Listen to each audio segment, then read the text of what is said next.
여러분 안녕하십니까? 계속해서 대구 경북 소식을 전해드리겠습니다. 우리 지역은 오늘 대체로 흐리고 낮부터 밤까지 가끔 비가 오겠습니다. 내일 늦은 오후엔 소나기가 내리는 등 내일까지 5에서 40mm의 비가 오겠습니다.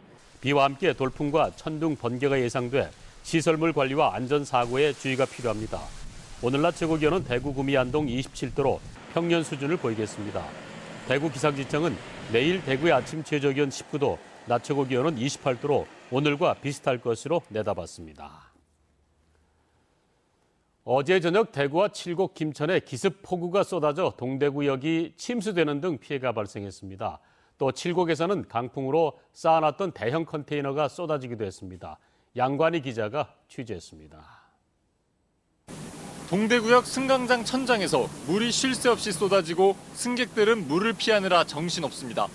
대구의 시간당 최대 48mm의 비가 쏟아진 건 어젯밤 9시쯤. 빗물이 역류한 역 대합실에서는 직원들이 물을 퍼내기 바쁩니다. 다만 열차 운행엔 차질이 없었습니다. 서울에서 KTX를 타고 동대구에 9시 반에 도착했는데 그 지하철 타러 가는 대합실이 물바다여가지고 아주머니들이 물을 치우고 계셨는데 결국엔 저도 신발이 다 젖었습니다. 같은 시각 동대구역 내거리의 도로 일부는 폭우에 깎였고 대구 지하철 1, 2호선은 낙뢰로 순간 정전돼 수동 운행했습니다.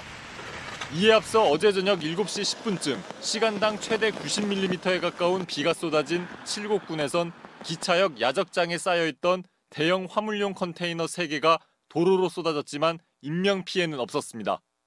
그 당시에 좀 강풍이 좀 많이 불었는데 손으로 좀 쓰러진 것 같습니다. 좀 한 4개 정도 위로 쌓여있던 걸로 보고됐는데 그거는 자세한 건 저도 모르겠어요.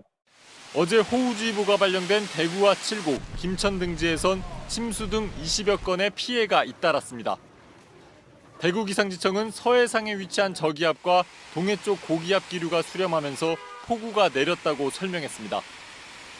또 오늘 낮부터 밤까지 가끔 비가 오고 내일 오후엔 소나기가 내리는 등 5에서 40mm의 비가 더 올 것으로 예상했습니다. MBC 뉴스 양관입니다. 지난달 지역의 주택 매매 거래는 증가하고 전월세 거래는 줄어든 것으로 나타났습니다. 국토교통부에 따르면 지난달 주택 매매 거래량은 대구 지역이 3,080여 건으로 한 달 전 2,800여 건보다 6.5% 증가했고 경북 지역은 3,000여 건으로 한 달 전보다 1.7% 늘어났습니다. 지난달 전월세 거래량의 경우 대구는 3,900여 건, 경북은 3,050여 건으로 한 달 전보다 각각 2.9%, 5.3% 감소한 것으로 집계됐습니다. 국토교통부에 따르면 다음 달부터 9월까지 석 달간 전국의 입주 예정 아파트는 지난해 같은 기간보다 37.8% 증가한 10만 7천여 가구로 집계됐습니다. 이 기간 대구와 경북 지역에서는 15,700여 가구가 입주할 예정인 가운데 대구 다사에 1,450여 가구, 경산 중산에 1,690여 가구가 각각 입주할 예정입니다. 경상북도는 최근 사우디아라비아에서 메르스 집단 발생이 확인됨에 따라서 중동 지역을 여행할 경우에 낙타 접촉을 피하고 개인 위생 수칙을 준수해 줄 것을 당부했습니다. 또 중동 지역 여행 후에 14일 이내에 발열과 기침 등 호흡기 증상이 있을 때는 관할 보건소로 즉시 신고할 것을 당부했습니다. 질병관리본부와 경상북도 시군보건소 등도 초동 대응을 위해 24시간 비상연락체계를 운영하고 감염병 감시체계에 돌입하는 한편 민관합동 즉각대응반도 구성했습니다. 대구 지역 시민노동단체 등으로 구성된 최저임금 만원 대구운동본부는 내일 오후 4시 최저임금 만원 퍼레이드를 개최합니다. 이들 단체는 최저임금 만원, 비정규직 철폐, 노동조합 할 권리를 요구하며 반월당 삼성생명 앞에서 중앙로와 한일극장 앞, 국제보상공원 내거리, 한국은행 앞까지 행진을 할 예정입니다. 대구시는 도심 녹지공간 확보를 위한 푸른 옥상 가꾸기 사업을 계속 추진하기로 했습니다.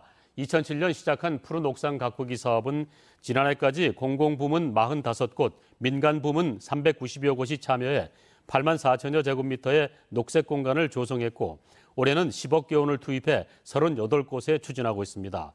또한 도시철도 3호선 용지역과 지산역 등 역 주변 건축물을 중심으로 옥상 녹화도 진행할 계획입니다. 민간 부문은 35제곱미터 이상의 공간에 잔디원이나 채소원 등으로 조성할 수 있는데 총 사업비의 80%까지 대구시에서 지원합니다. 무더위가 본격화되는 7월부터 9월까지 벌 관련 구조 활동이 가장 많습니다. 대구 소방안전본부는 최근 3년 동안 12,000여 건에 달하는 벌 퇴치와 벌집 제거 구조 활동 가운데 7월에서 9월 사이가 10,000여 건을 차지해 전체 80.5%라고 밝혔습니다. 대구 소방안전본부는 말벌에 쏘이면 즉시 안전한 곳으로 간 뒤 상처를 흐르는 물로 씻어내 독액을 짜내고 병원으로 가야 한다고 밝혔습니다. 이상으로 MBC 생활뉴스 모두 마칩니다. 함께해 주신 여러분 고맙습니다.